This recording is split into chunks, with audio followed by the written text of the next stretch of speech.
오늘은 두 번의 약속이라는 제목으로 함께 말씀을 나누겠습니다. 바울 사도는 로마로 가서 복음을 전하기를 원했습니다. 자유로운 몸으로 떳떳하게 로마에 있는 성도들을 만나고 거기에 있는 유대인들을 향하여 예수 그리스도의 생명의 복음을 전하기를 원했던 겁니다. 그런데 바울 사도의 선교의 문이 막히고 자유로운 몸으로는 로마에 가는 것이 허락되지가 않았던 겁니다.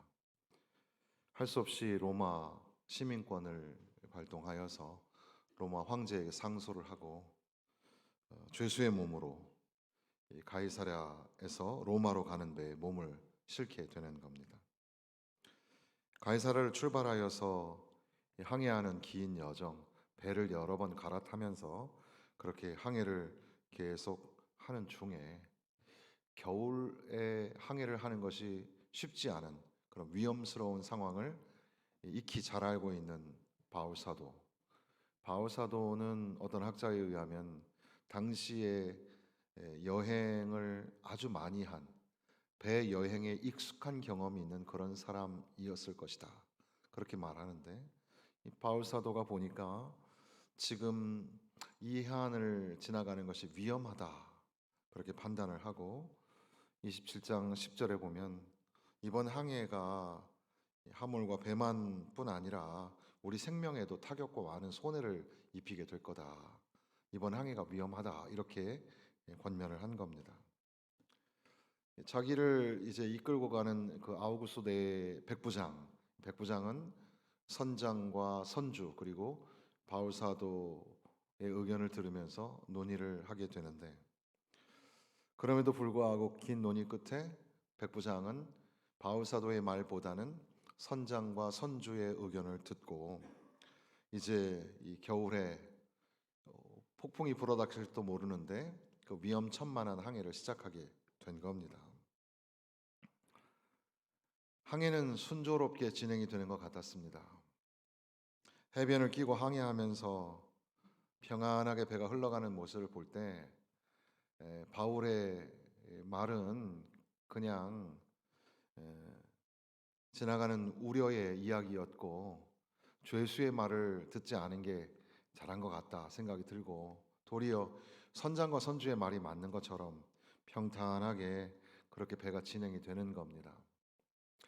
그런데 갑자기 그 다음날 바다 상황이 바뀌게 됩니다. 유라굴로 그러니까 유로스라는 것은 동쪽이란 뜻이고 이 아퀼리온이라는 말은 북쪽이란 뜻인데 그러니까 북동풍의 무서운 폭풍의 바람이 그 배를 덮치게 되는 겁니다.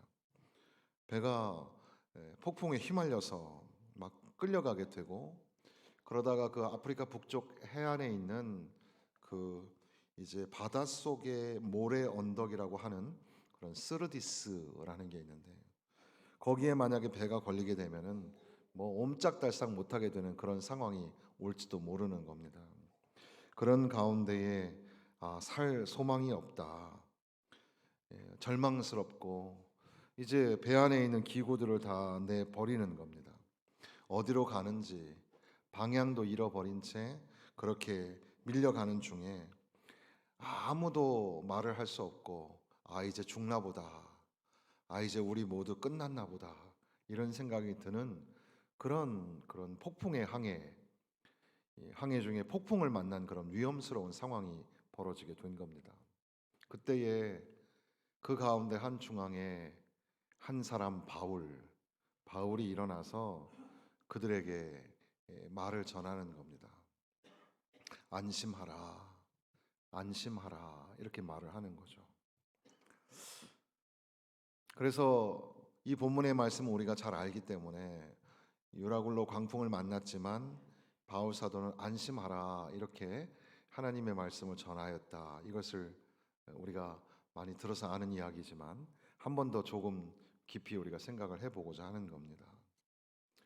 우리도 이러한 항해, 위험의 요소가 담겨져 있는 불안과 위험의 요소가 있는 그런 항해를 하고 있는 것은 아닐까 생각하게 되는 겁니다. 비행기를 타보면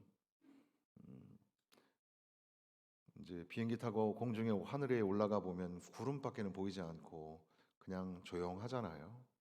근데 사실 그 전 세계의 이 지구를 둘러싸고 비행기가 돌아다니는 그 비행기 지도를 보면 수천 대의 비행기가 한꺼번에 공중에 떠 있는 겁니다.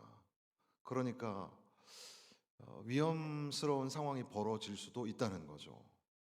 비행기가 그냥 비행기끼리 부딪히는 경우도 뭐 확률적으로 어려운 거겠지만 있을 수 있고, 그 비행기가 그 조류의 때를 만나면 그것 때문에 비행기가 조난을 당하기도 하는데, 예상치 못한 그런 이상 기온이 날씨 같은 게 있어서 어려움을 당하기도 할 겁니다. 납치도 가능할 거고, 그런 위험스러움이 있음에도 불구하고 우리는 비행기를 타고 여행을 하는 거죠. 배로 가는 여행도 마찬가지입니다.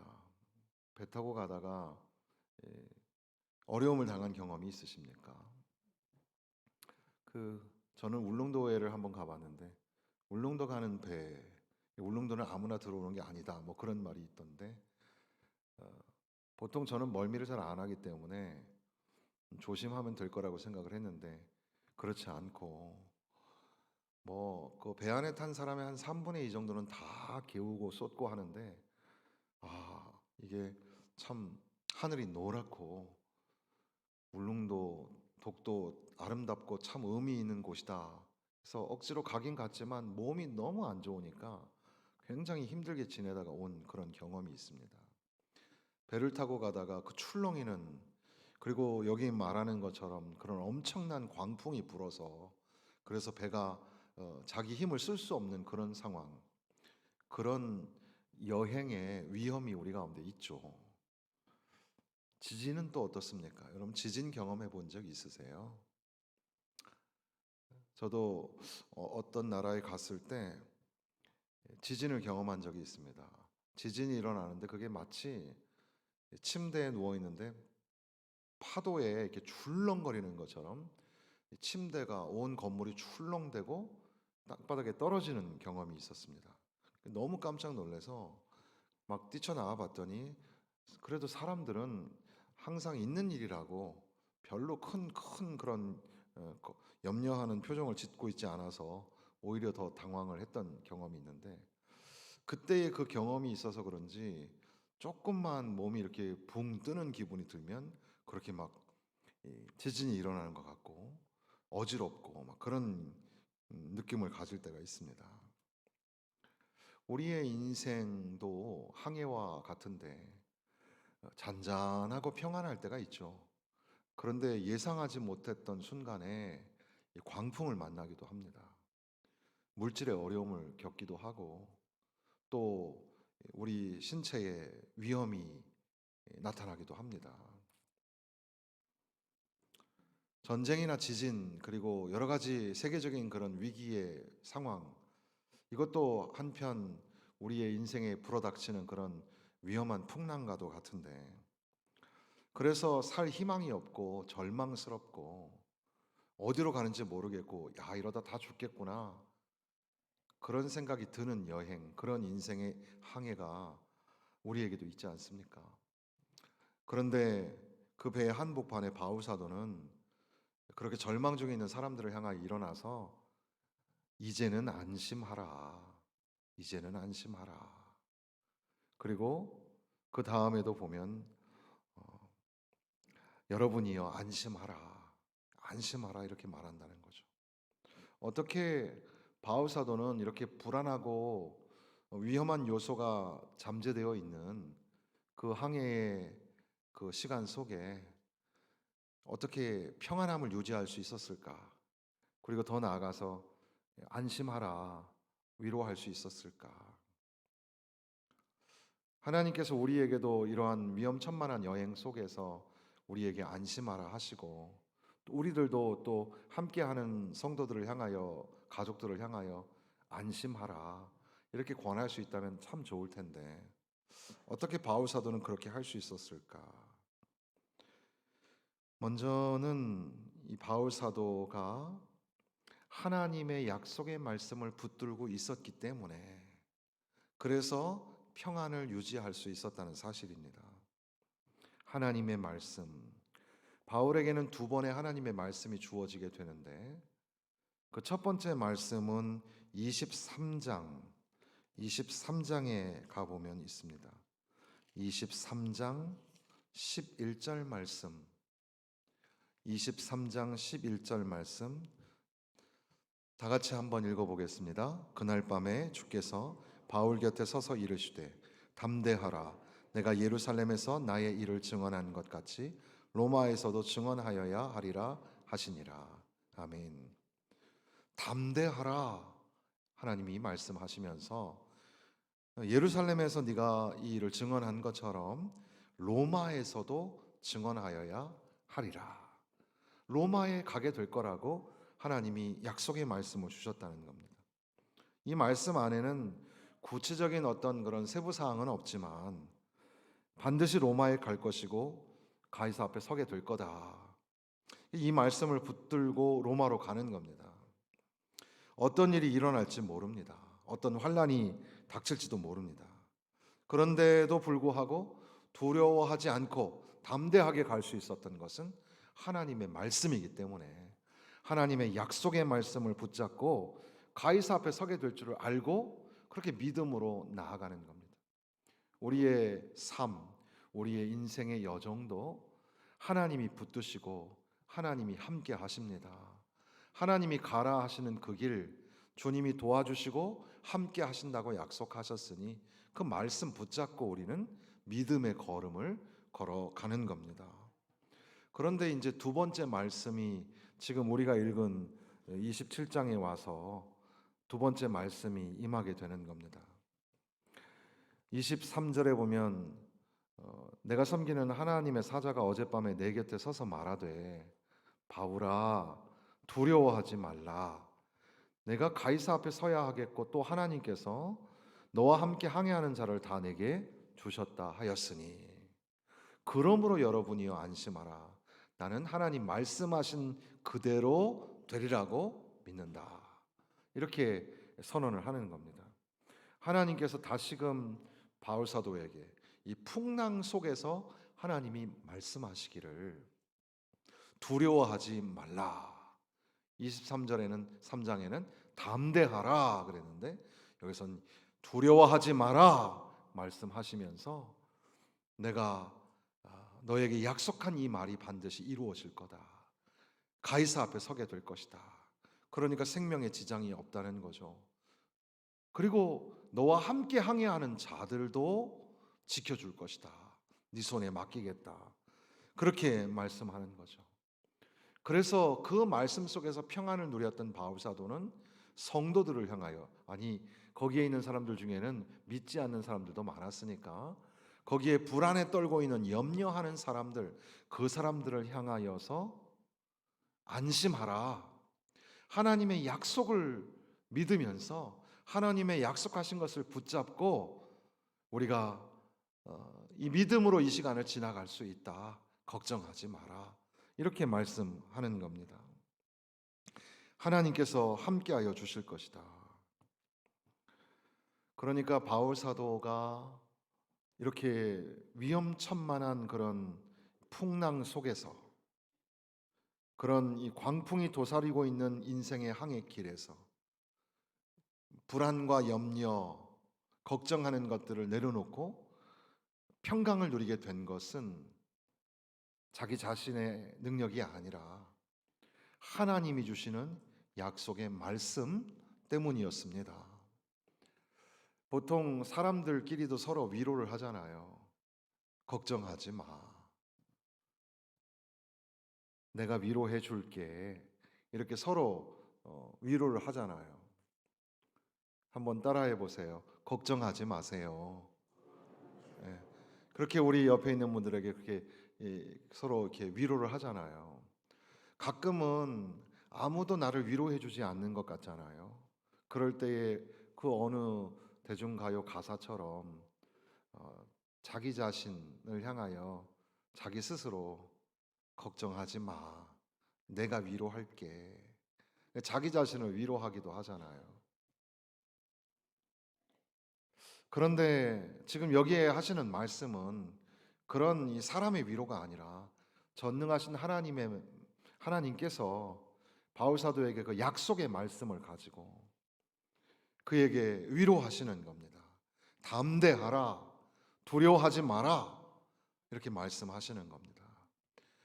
목적도 없고 어디로 가야 할 바를 모르는데도 불구하고 하나님은 함께 하시고, 비록 거기가 사망의 음침한 골짜기일지라도 하나님이 함께 하셔서 도와주시겠다고, 세상 끝날까지 너희와 항상 함께 하시겠다고 주님이 약속하신 그 약속의 말씀이 그 가운데 있으니, 그러니 바울 사도는 그 어려운 중에도 평강을 유지할 수 있었고, 도리어 사람들을 향하여 이제는 안심하라, 여러분이여 안심하라, 이렇게 권면하게 되었던 겁니다. 바울 사도가 여기에서 이 사도행전 27장의 전후반부에, 우리가 읽은 내용의 전후반부의 내용 중에 세 가지의 권면을 하고 있다고 할 수 있겠는데, 지금 우리가 살펴본 것처럼 첫 번째 권면은 안심하라 하면서 용기를 주시는 겁니다. 용기를 잃고 절망 중에 있는 사람들을 향하여 용기를 주는 겁니다. 무엇으로? 하나님의 약속의 말씀을 가지고. 그러니까 하나님의 말씀의 그 약속이 우리에게 힘이 됩니다. 하나님의 말씀을 붙잡으시면 돼요. 하나님의 말씀이 선포되어지는 겁니다. 두려워하지 마라, 내가 너와 함께 한다. 그 약속의 말씀을 가지고 거기 있는 사람들에게 용기를 주는 겁니다. 걱정하지 마라, 너희 생명에 지장이 없을 것이다. 사실 그들이 바울 사도의 권면을 듣지 않았기 때문에 이렇게 위험한 상황이 맞닥뜨리게 됐는데, 그때 여행을 하지 않았으면 좋았을 뻔했다라는 말을 21절에 살짝 하고, 그럼에도 불구하고 걱정하지 마라, 하나님의 약속의 말씀이 내게 임하였는데 가이사 앞에 서게 될 것이다. 그리고 함께 항해하는 자들도 너 손에 맡기겠다. 생명의 지장이 없을 것이다. 우리 안에 있는 거, 배와 여러 가지 물질들 다 손해를 보게 될 거지만 그러나 생명의 지장이 없을 것이다. 용기를 주신다는 겁니다. 그리고 27절부터 32절까지에 나오는 이야기의 주제는 함께 머물러 있어라, 그런 내용입니다. 함께 그곳에 있어라. 용기를 주고 안심을 시켰지만 그럼에도 불구하고 불안하잖아요, 사람들은. 그러니까 이 암초에 걸리면 어떡하지? 그리고 그런 가운데에 이제 사공들은 뱃사람들이니까 잘 안단 말이에요. 닻을 주려는 척하면서 거루를 바다에다 내려놓는 그런 상황 속에서 너희들이 다 뿔뿔이 도망치면 그러면 그게 살 길이 아니다. 피차 다 죽게 된다. 그러니까 이곳에 머물러 있어라. 군사들에게 명령하고, 그래서 군사들이 그 거룻줄을 끊어 버리게 되는 그런 상황입니다. 함께 머물러 있어라. 각자 위험한 상황이 되니까 자기 길로 막 뿔뿔이 도망을 치는 겁니다. 전쟁이 나면 6.25 전쟁을 경험한 우리 어른 세대는 전쟁이 얼마나 무서운 건지를 알죠. 그래서 한강 이남으로, 그리고 저 대구 부산까지 다 밀려 내려가게 되는 무서운 그런 전쟁. 그런데 이제 오늘 가상의 전쟁의 시나리오를 생각해 보면 이제는 전쟁이 나면 움직일 수가 없을 겁니다. 도로는 다 마비가 될 거고, 그렇게 막 이제 어려운 상황이 되겠죠. 지진이 일어난 그 튀르키예, 시리아에 막 약탈이 있고 막 훔치는 사람도 있고 서로 어려우니까 분노한 시민은 또 그 사람을 또 막 때리고 막 그렇게 하는 경우도 있고, 우리도 불안하면 막 이리저리 자기 갈 길 가지 않겠습니까? 그런데 바울 사도는 여기 머물러 있어라. 괜찮다. 함께 머물러 있자. 하나님이 지켜주실 것이다. 이렇게 권면하고 있는 겁니다. 그리고 세 번째 단락, 그러니까 33절부터 38절 사이에는 세 번째 권면은 음식을 먹어라. 그래서 34절에 보니까 음식 먹기를 권하노니 너희의 구원을 위하는 것이요 너희 중 머리카락 하나도 잃을 자가 없으리라 하고 위로하면서 용기 주면서 이제 먹어라. 그리고 떡을 가져다가 모든 사람 앞에서 하나님께 축사하고 떼어 먹기를 시작하였다. 여기에 떡을 떼어 축사하는 것의 언어가 유카리스트인데 유카리스트는 오늘날 성찬을 의미하거든요. 그래서 어떤 학자들은 여기에 있는 사람이 믿는 사람들이 아니기 때문에 성찬이라고 하는 것은 좀 과한 해석이다 이렇게 보기도 합니다. 그러나 그럼에도 불구하고 떡을 떼어서 하나님 앞에 감사하고 그리고 함께 나누어 먹는 바로 그런 장면이 여기에 기록이 되어 있는데 저는 이렇게 바울 사도가 용기의 권면을 주고 함께 머물러 있으라 하고 떡을 떼어주는 이 장면 속에서 오늘 위태위태하게 항해하고 있는 것 같은 그런 교회의 모습을 보여주는 것이 아닌가 그렇게 생각해 봅니다. 우리 개인이 그렇고 우리 교회도 역시 위험의 요소, 광풍이 잠재하고 있는 항해를 하고 있는 중에 아니면 코로나와 같은 그런 광풍, 위험을 만나버린 그런 상황일지도 모릅니다. 그때에 바울 사도는 하나님의 말씀, 약속의 말씀을 가지고 거기에 불안과 절망 중에 있는 사람들을 향하여 용기를 주고 안심하라 하였던 것처럼 오늘 그렇게 광풍과도 같은 어려움 속에 살아가는 사람들, 그들을 향하여 이 교회 강단은 하나님의 약속의 말씀을 선포하기를 담대하십시오. 두려워하지 마십시오. 안심하라 하셨으니 하나님이 지켜주신다고 하셨으니 용기를 가지십시오. 이렇게 말씀을 나누게 됩니다. 여러분 각자가 다 불안의 요소를 가지고 있죠. 무엇 때문에 염려하고 걱정합니까? 아마 물질의 문제 때문에 경제적인 그런 어려움이 알게 모르게 다 있을 겁니다. 세계적으로도 경제가 어렵다 하고 미국발, 중국발 경제 위기는 전 세계 위기에 해당이 되고 서서히 우리에게도 그런 위기가 오는 것처럼 보이고 실제 기도의 제목에 보면 성도들의 기도의 제목에 보면 심심치 않게 그런 경제적인 문제 때문에 기도의 제목이 올라옵니다. 육신에 닥친 위기는 어떻습니까? 갑자기 병이 찾아옵니다. 예기치 못했던 상황이죠. 사고를 당하기도 하고. 우리 어른들 앞에 죄송하지만 저도 이제 한두 살 나이가 먹으면서 몸이 조금 이상해지는 것 같아요. 예전에는 뭐 세상에서 제일 건강한 줄 알았고 뭐 운동도 뭐 다 좋아하니까 그런데 약간씩 아 이게 내 힘대로 안 되는구나라는 것들을 느끼기 시작하는 겁니다. 경고등이 켜지는 거죠. 우리는 모두 다 이제 죽음을 맞이하게 될 거잖아요. 죽은 후에 우리는 하나님 나라 천국에 가지만 사실 이 죽음이라는 것은 절망에 이르는 병이라는 어느 실존주의 철학자의 말처럼 죽음을 뛰어넘을 수 없기 때문에 우리는 결국 궁극적 절망이 우리 가운데 있어요.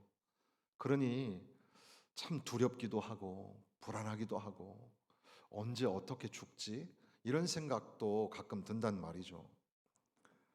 그렇게 크고 작은 우리의 삶에 불어닥치는 광풍이 있고 위험의 요소가 항상 우리의 인생길에 있는데 그런데 그런 이 광풍을 만나는 것 같은 그런 인생을 살아가는 저와 여러분이 오늘 이렇게 예배 가운데 찾아와서 함께 예배를 드립니다. 여기는 꼭 배와 같아서 여기서 하나님의 말씀이 선포되어집니다. 하나님의 약속의 말씀, 두 번의 말씀, 바울 사도에게 사명을 허락하셨던 말씀은 바울 사도와 함께 하였고 그 바울 사도와 함께하는 사람들에게 선포되어지는 말씀이었습니다. 바울 사도에게만 두 번의 말씀이 있었던 건 아니죠. 야곱에게도 있었고 아브라함에게도 있었고 다윗에게도 있었습니다. 그렇게 말씀하시는 그 말씀이 오늘 이 강단에서 선포되어지는 겁니다. 안심하라, 안심하라. 이렇게 강단에서 말씀이 선포되어집니다. 불안하니까, 걱정되니까, 나 교회 가기 싫어요. 교회 갈 시간이 없어요. 그런데 함께 머물러 있으라 하시는 말씀처럼 모든 성도들이 원근각처 멀리 사는 성도들까지 다 같이 이 시간에 모이는 겁니다. 다리가 아프고 몸이 불편한데도 다 함께 모여서 바로 한 곳에 머물러 있습니다. 그리고 함께 떡을 떼어 먹으며 감사를 드리는 겁니다. 큰 교회들은 점심을 안 주는 교회도, 대형 교회들은 점심을 주지 않아요. 그런데 좀 한 1,000명 이상 넘어가는 교회도 그냥 국수 하나 주거나 그렇게 하는 경우가 많은데, 거기에 비하면 우리 교회는 밥도 주고 반찬도 맛있고 이렇게 주잖아요. 그럴 때에 밥을 먹으면서 많이 드세요, 많이 잡수세요, 그러면서 힘내자, 용기를 내자. 아프지만 잇몸으로라도 먹어야지. 어떤 분들 그러잖아요. 아유, 내가 건강해야지. 내가 자식들한테 해줄 수 있는 건 없고 건강이라도 해야 되잖아요. 그렇죠? 아마 그런 생각 가지신 우리 부모님들이 많을 텐데, 오늘 이렇게 같이 모여서 말씀을 들으면서 용기를 얻고 함께 풍랑 중에 있지만 함께 가족들이 다 모여서 서로 밥을 나누며 떡을 나누며 그렇게 주의 은혜와 사랑 가운데 있는 이 교회의 모습이 바로 여기에 풍랑 중에 있는 배 가운데 있는 사람들의 모습과 비슷하지 않을까. 그러니까 오늘도 이 강단을 통하여 주께서 우리에게 말씀하시는 겁니다. 안심하라. 두려워하지 마라. 내가 너와 함께 하겠다. 예수님께서도 안심하라라는 말씀을 여러 번 하셨잖아요. 12의 혈루증을 앓던 여인이 예수님 가까이만 가도 병이 날 것 같고, 그래서 그 사회 공동체에서 추방을 당한 그런 상태인데 목숨의 위험이 있는 그런 상황 속에서 주님에게 나아가고, 그때에 예수님께서는 그 여인을 향하여서 따라 안심하라 말씀하십니다. 제자들이 사역을 마치고 밤에 배를 타고 가는데 바람이 거슬러 부니까 힘겹게 노를 저으면서 그렇게 가고 있는 중에 불안이 찾아오고 걱정이 찾아오죠. 그때에 주님이 오시는 겁니다. 그리고 그 유명한 그 내니 두려워 말라. 내니라는 말이 에고 에이미라는 말인데 영어로 말하면 I am 이란 말이거든요. 에고라는 말이 나라는 뜻의 헬라어예요. 에고. 이게 이제 이고이즘, 이기주의라는 말이 이제 거기서 에고라는 말이 나오는데 자아라는 말이기도 하죠. 그리고 에이미라는 게 영어로 말하면 비동사, is라는 비동사인데 헬라어도 비동사의 변화가 있어요. 에이미, 에이스 이런 식으로. 그래서 에고 에이미 그러면 나는 나다 이런 말인데, 모세에게 나타나셨던 하나님께서 나는 스스로 있는 자라, 그 말이 바로 내니라는 말이거든요. 예수님께서 그 신적인 언어, 하나님의 언어로 내니 두려워하지 말라. 그리고 그 제자들을 향하여 말씀하시기를 안심하라. 안심하라.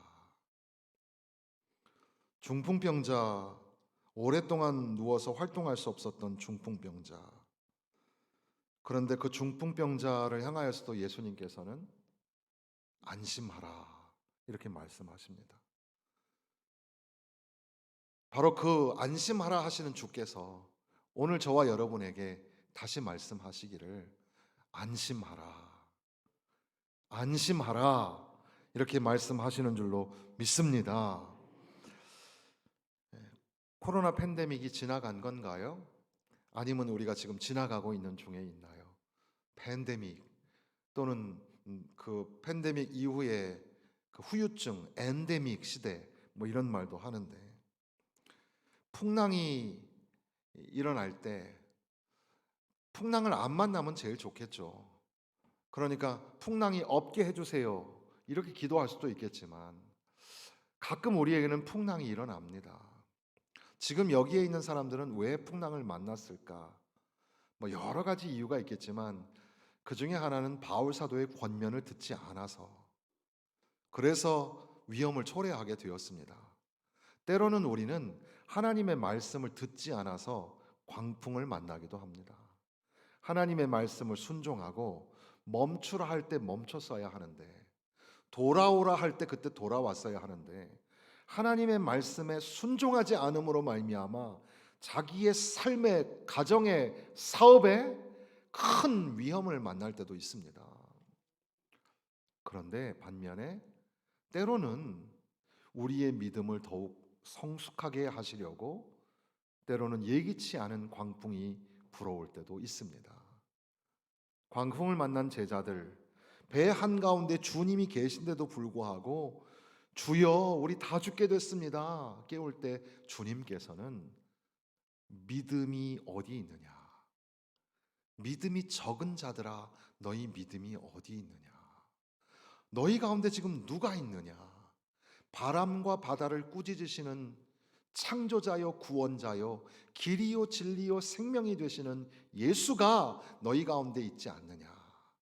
그러면서 그들의 믿음의 성숙을 위하여 이 광풍이 일어나기도 합니다. 저와 여러분에게도 그런 일이 일어날 수 있겠죠. 지금 아마 그 광풍을 통과하고 있는 중에 있는 분도 있을 겁니다.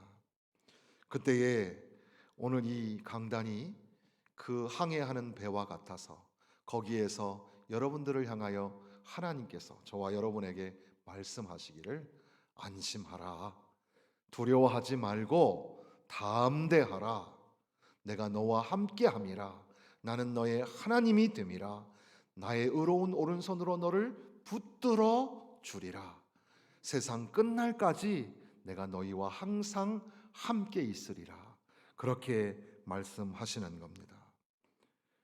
어려운 광풍의 상황 속에서 불안이 우리에게 찾아오지만